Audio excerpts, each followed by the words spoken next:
তৃণমূলেও সাংগঠনিক শক্তি বাড়াচ্ছে বিএনপি, জনসম্পৃক্ততা বাড়ানোর চেষ্টায় জামায়াত। সমালোচনা মাথায় নিয়ে মাঠে তৎপর জাতীয় পার্টি। অনলাইনে ভুল বের হয়েছে, জন্ম নিবন্ধনে মায়ের নামও ভুল, বাবার নামও ভুল। একটা নাম ডাটা এন্ট্রি করা আছে, আরেকটা নাম। তড়ি ঘড়ি করে তথ্য সংগ্রহ, জন্ম নিবন্ধনের ডেটা এন্ট্রিতে গরমিল। সৈয়দপুর পৌরসভায় সংশোধনের অপেক্ষায় ৩০,০০০ সনদ, দিনের পর দিন ঘুরেও কাজ না হওয়ায় ভোগান্তি।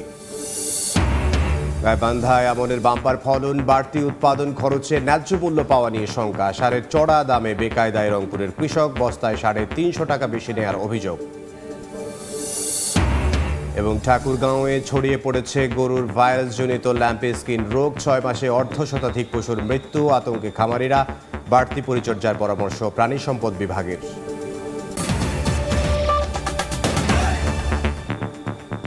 আমন্ত্রণ সময় সংবাদের নিয়মিত আয়োজন বিভাগীয় সময়ে থাকছে সপ্তাহের ৭ দিন ভিন্ন ভিন্ন বিভাগের সংবাদ নিয়ে। আজ থাকছে রংপুর বিভাগ, সঙ্গে আছে আমি ইমদাদুল হক। আওয়ামী লীগ সরকারের পতনের পর রংপুরে গতি ফিরতে শুরু করেছে বিএনপির সাংগঠনিক কার্যক্রমে। হাইকমান্ডের নির্দেশে দুঃসময়ে যারা দলের হাল ধরেছিলেন এমন ত্যাগী নেতাদের দিয়ে ঢেলে সাজানো হচ্ছে কমিটি। প্রত্যাশা, জাতীয় নির্বাচনে এবার রংপুর বিভাগে ব্যাপক জনসমর্থন পাবে বিএনপি। নাজবুল ইসলাম নিশাতের রিপোর্ট।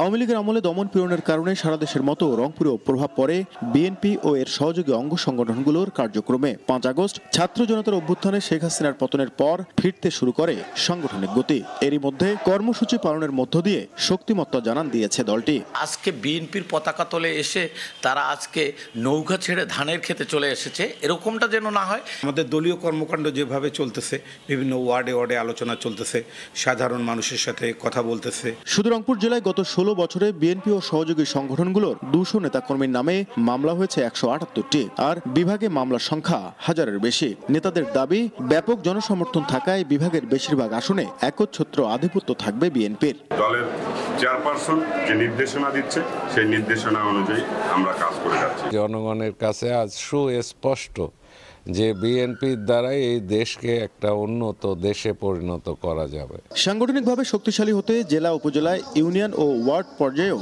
দলকে ঢেলে সাজানোর কথা জানান নেতারা। একই সঙ্গে অন্তর্বর্তী সরকারের কাছে চান নির্বাচনী রোডম্যাপ। আমরা আশাবাদী যে আগামী ডিসেম্বরের ৩১ অথবা জানুয়ারি ১৫ তারিখের মধ্যে আমরা আমাদের রংপুর জেলা বিএনপির কাউন্সিলটি আমরা সম্পন্ন করব। ওনারা যে বলছে যে সংস্কার সম্পন্ন করে আমরা নির্বাচন দিব, এটা একটা দীর্ঘসূত্রিতার বিষয়। কবে সংস্কার শেষ হবে, কতদিনে শেষ হবে, আমরা সেই রোড ম্যাপটা জানতে চাই। ২০০১ ও ২০০৮ সালের নির্বাচনে রংপুরে শক্ত প্রতিদ্বন্দ্বিতায় ছিল বিএনপি। পরের ৩টি নির্বাচনের মধ্যে ২টি বর্জন করে দলটি। নাজমুল ইসলাম নিশাত, সময় সংবাদ, রংপুর। এদিকে আওয়ামী লীগের দোসরের ভূমিকায় থাকার সমালোচনার মধ্যেই রংপুরে শক্তিমত্তার জানান দিতে তৎপর জাতীয় পার্টি। অন্যদিকে অভ্যুত্থানের পর বড় কর্মসূচি দিয়ে জনসম্পৃক্ততা বাড়াচ্ছে জামায়াতে ইসলামী। নেতাদের দাবি, জনগণের আস্থা রয়েছে তাদের প্রতি, জন আকাঙ্ক্ষাকে গুরুত্ব দিয়ে তারা কাজ করতে চান রাষ্ট্র সংস্কারে। নাজমুল ইসলাম নিশাতের আরও একটি রিপোর্ট। গত ১৬ বছর আওয়ামী লীগ সরকারের দমন নীতির কারণে দৃশ্যমান ছিল না জামায়াতে ইসলামের রাজনৈতিক কর্মকাণ্ড। জেল জুলুম আর হামলা মামলায় প্রকাশ্যে আসতে পারেননি দলটির নেতাকর্মীরা। তবে ৫ আগস্ট ছাত্র জনতার অভ্যুত্থানে শেখ হাসিনার পতনের পর সারা দেশের মতো রংপুর বিভাগেও কর্মসূচি পালন করছে জামায়াত। নেতাদের দাবি, অবৈধ সুযোগ সুবিধা না নেয় তাদের প্রতি জনগণের আস্থা রয়েছে। দুর্নীতির সাথে নাই, আমরা কোনো রাহাজানির সাথে নাই, আমাদের কোনো অন্যায় কোনো কিছু নাই। সেই কারণে জনগণ আমাদের দিকে আসছে। জনগণের চাহিদা পূরণ করার মতো করেই আমরা চিন্তা করি। আমাদের এই ফিলিংস, এটা জনগণ বুঝতে সক্ষম হচ্ছে। আওয়ামী লীগের সঙ্গে সমঝোতা করে রাজনীতি করায় জাতীয় পার্টি নিয়ে রয়েছে নানা বিতর্ক। রাজনীতি সমাবেশ পালনে ব্যর্থ হলেও রংপুরে ধারাবাহিক কর্মসূচি পালন করছে দলটি। নেতাদের দাবি, ক্ষমতায় টিকে থাকতে নানা কৌশলে জাপাকে নিয়ন্ত্রণে নেয় আওয়ামী লীগ। আমাদের সিটগুলোকে দখল করে নিয়ে জাতীয় পার্টিকে ধ্বংসের দিকে তারা নিয়ে গেছেন। ন্যাক্কারজনকভাবে জাতীয় পার্টিকে হ্যান্ডেল করা হয়েছে, প্রেশারাইজ করা হয়েছে, যার কারণে জাতীয় পার্টি বাধ্য হয়ে কিন্তু নামকা অবস্থায় তারা এই ইলেকশনে গেছে। অন্যদিকে নতুন বাংলাদেশ গড়তে ছাত্র জনতার আকাঙ্ক্ষাকে গুরুত্ব দিয়ে কাজ করতে চায় রাষ্ট্র সংস্কার আন্দোলন। দুবারের বেশি একজন মানুষ প্রধানমন্ত্রী থাকলে সে ক্ষমতাকে কুক্ষিগত করার একটা চেষ্টা করে। আমরা চাচ্ছি এই চেষ্টাটা যাতে না হয়। এখানে শ্রমিক এবং কৃষকের যে অধিকারটা, সেটার জন্য খুব স্পষ্ট থাকে। 90-এর দশকে রংপুর বিভাগের বেশিরভাগ আসন জাতীয় পার্টির দখলে থাকলেও আওয়ামী লীগের সঙ্গে আসন ভাগাভাগি নির্বাচনে তা নেমে আসে 2 থেকে 3টিতে। নাজমুল ইসলাম নিশাত, সময় সংবাদ, রংপুর। রংপুরের সমসাময়িক রাজনীতির বিভিন্ন বিষয় নিয়ে কথা বলতে নগরীর টাউন হলে আছেন সহকর্মী নাজমুল ইসলাম নিশাত। তার সঙ্গে যুক্ত হচ্ছেন জেলা বিএনপির সদস্য সচিব আনিসুর রহমান লাকু এবং সুশাসনের জন্য নাগরিক সুজনের রংপুর শাখার সভাপতি আকবর হোসেন। সরাসরি আমরা নিশাতের কাছে যাব সেই আলোচনায়। 5 আগস্ট ছাত্র জনতার গণ অভ্যুত্থানে শেখ হাসিনা সরকারের পতনের পর সারা দেশের মতো রংপুরেও বিএনপি সহ সমমনা যে রাজনৈতিক দলগুলো রয়েছে তাদের সাংগঠনিক কর্মকাণ্ডে কিন্তু গতি বেড়েছে আমরা দেখছি। এরই মধ্যে রাজনৈতিক দলগুলো বিভিন্ন ধরনের কর্মসূচি দিচ্ছে, রাজনৈতিক সম্পৃক্ততা বাড়াচ্ছে এবং জনগণের সাথে তাদের যে দীর্ঘ সময়ের যে দূরত্ব, যে স্থবিরতা ছিল সেটি কাটিয়ে তারা কিন্তু তাদের সাংগঠনিক তৎপরতা বেড়েছে আমরা দেখছি। আমার সাথে এই মুহূর্তে যুক্ত রয়েছেন রংপুর জেলা বিএনপির সদস্য সচিব আনিসুর রহমান লাকু এবং রংপুর জেলা সুজনের সভাপতি আকবর হোসেন। আমরা সমসাময়িক রাজনৈতিক বিষয় নিয়ে কথা বলবো আজকে। শুরুতেই যাব আনিসুর রহমান লাকুর কাছে। দীর্ঘদিনের স্থবিরতা কাটিয়ে আপনারা দেখছি বিভিন্ন ধরনের কর্মসূচি দিচ্ছেন। আসলে এই স্থবিরতা কাটিয়ে সামনের সময়গুলোতে আপনাদের চ্যালেঞ্জটা কেমন, জনসম্পৃক্ততা আপনারা কিভাবে বাড়াচ্ছেন? ধন্যবাদ আপনাকে। আমরা দীর্ঘদিন আমাদের একটা রাজনৈতিকভাবে আমাদের বিপর্যয়ের মুখে আমরা ছিলাম। বিভিন্নভাবে আমাদের নির্যাতন, জুলুম, কারাবন্দী, বিভিন্ন কারণে আমাদের রাজনৈতিক কর্মকাণ্ড আমরা তার মধ্যে চালিয়ে গিয়েছি। আর গত 5 আগস্টের পর থেকে আমাদের সাংগঠনিক কার্যক্রমের গতি অনেক বেড়েছে। ইতিমধ্যে আমাদের রংপুর বিভাগের প্রত্যেকটি ওয়ার্ড থেকে শুরু করে ইউনিয়ন এবং উপজেলা পর্যায়ের আমাদের সাংগঠনিক কার্যক্রম চলছে। আমাদের ভারপ্রাপ্ত চেয়ারম্যান জনাব তারেক রহমান সাহেব বলেছেন যে আমাদেরকে অতি দ্রুত রংপুর বিভাগের যে জেলাগুলো আছে তার কাউন্সিল সম্পন্ন করতে হবে আমাদেরকে। সেই লক্ষ্যে আমরা রংপুর জেলারও কার্যক্রম চালিয়ে যাচ্ছি। ইতিমধ্যে আমরা প্রত্যেকটা আমাদের যে 11টা ইউনিটের প্রত্যেকটা ওয়ার্ড এবং ইউনিয়ন পর্যায়ে আমরা ফর্ম বিতরণ করেছি। আমরা ওয়ার্ড থেকে শুরু করে একদম তৃণমূল পর্যায় থেকে শুরু করে আমরা কাউন্সিলের মাধ্যমে আমরা জেলা কাউন্সিল করব, আমরা এটা আশাবাদী। এবং আমরা বিশ্বাস করি যে রংপুর জেলায় যে বিএনপির রাজনীতির যে গতি সঞ্চার হয়েছে, আমার আশাবাদী যে আমরা আগামী দিনে যে রংপুরের যে 6টি আসন আছে এই আসনে আমি মনে করি যে এবারে সেই 6টি আসনেই বিএনপির ঘরে যাবে। আপনি জানেন যে এটা শহীদ প্রেসিডেন্ট জিয়াউর রহমানের সময় এটা বিএনপির ঘরেই ছিল। পরবর্তীতে বিভিন্ন ধারাবাহিকতা বিভিন্ন পর্যায় করবে, বিভিন্নভাবে এটা জাতীয় পার্টির কাছে যায় এবং বিগত দিনে জাতীয় পার্টি এবং আওয়ামী লীগের যে ভাগ বাটোয়ারার যে সন্ধি, এই সন্ধির কারণে রংপুরের মানুষ আওয়ামী লীগকে যেমন তাদের মন থেকে দূরে ঠেলে দিয়েছে, ঠিক তেমনিভাবে জাতীয় পার্টিকে এখানে দূরে ঠেলে দিয়েছে। আপনি বলছেন যে ভাগ বাটোয়ারার রাজনীতির কারণে আওয়ামী লীগ এবং জাতীয় পার্টিকে সাধারণ জনগণ এক ধরনের প্রত্যাখ্যান করেছে, যেটা আপনি বললেন। আমরা একটু আকবর হোসেন আপনার কাছে জানতে চাইবো, এই যে রাজনীতির যে পালাবদল, জাতীয় পার্টিকে এক ধরনের ট্যাগ দেওয়া হচ্ছে যে তারা আওয়ামী লীগের দোসর হিসেবে কাজ করেছে এবং তাদেরকে ক্ষমতায় টিকে রাখার জন্য আসলে দীর্ঘ সময় তাদেরকে সহযোগিতা করেছে। আপনি কি মনে করেন আসলে এই বিষয়টা কতটা যৌক্তিক এবং আপনার মতামত কি? আসলে জাতীয় পার্টি যেটা রংপুর বেস বলা চলে আর কি, তো এই জাতীয় পার্টির উত্থানটা হয়েছিল সেই আপনার এরশাদ পতনের পর থেকেই আর কি। তো সেটা এমনভাবে এখানে আসন গেড়ে বসেছে যে এক সময় কিন্তু প্রায় 33টা আসনই রংপুর বিভাগের জাতীয় পার্টি পেয়েছিল। তারই ধারাবাহিকতা এখন কিন্তু 3টের মধ্যে এসে ঠেকেছে। তো এটা এখন বিলীনের পথেই বলা চলে। জাতীয় পার্টিকে আমরা যেভাবেই বলি না কেন, এখন জাতীয় পার্টির অস্তিত্ব ওইভাবে আর মেলান হতে বসেছে আর কি। তো সেক্ষেত্রে এই যে রাজনৈতিক যে গুণগত পরিবর্তন, এটা আমাদের বিএনপি নেতা বললেন, কিন্তু আমি তেমনটা মনে করছি না আর কি, যে গুণগত কোনো পরিবর্তন হয়েছে বলে আমার মনে হয় না। একসময় হয়তো বিএনপি লুকায় ছিল, এখন আওয়ামী লীগ লুকায় আছে, পার্থক্য কিন্তু এইটুকুই। বড় 2টা দল তো বিএনপি আওয়ামী লীগ। তা আগে বিএনপি লুকায় ছিল, মামলা হামলা নিয়ে বেঁচে ছিল আর কি কোন রকমে, এখন ওই শিকার হয়েছে আবার আওয়ামী লীগ। এবং বৈষম্য বিরোধী ছাত্র জনতার আন্দোলনের ফলে যে সরকার, অন্তর্বর্তীকালীন সরকার যে প্রতিষ্ঠিত হয়েছে, তারা যে আদতে সরকার আছে কিনা এটাও এখন বলা মুশকিল। কেননা যেভাবে প্রতিনিয়ত এই ছাত্র আন্দোলন, রিক্সা আন্দোলন বলেন, হিন্দু আন্দোলন বলেন, যেভাবে প্রতিনিয়ত হচ্ছে, এই স্বাভাবিক জীবনযাত্রা কিন্তু অস্বাভাবিক হয়ে উঠতেছে। তো এটা কিন্তু তাদের নিয়ন্ত্রণে আছে বলে আমরা, দৃশ্যমান কোন সরকার আছে বলে মনে হচ্ছে না। এবং বৈষম্য বিরোধী আন্দোলনের আর একটা শিকার হচ্ছে রংপুর বিভাগ, যে এতগুলো উপদেষ্টা নেওয়া হয়েছে কিন্তু রংপুর বিভাগ থেকে কাউকে নেওয়া হয়নি। এটা কিন্তু দুর্ভাগ্যজনক। যা রংপুর কিন্তু সবসময় মানে আন্দোলনের সূতিকাগার, এখান থেকেই মানে জীবন দিয়েছে। যেমন মুক্তিযুদ্ধের প্রাক্কালে দিয়েছে শঙ্কু সমজদার, এই জুলাই আন্দোলনেরও দিল আবু সাইদ।